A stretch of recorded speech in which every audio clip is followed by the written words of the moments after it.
It's that time again. It's end of day video, and today I ran the wire harness. Just kind of got it in the little factory locations. I cleaned up all the little factory rubbers. Put a rag on the fender well to sort of protect it.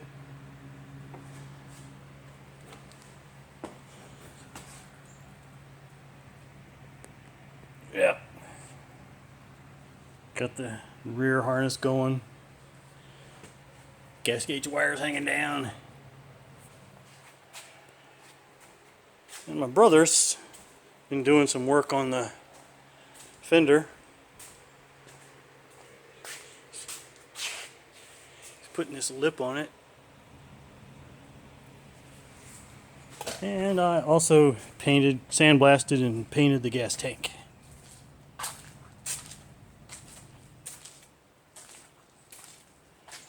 There was a lot of other fiddling that was going on,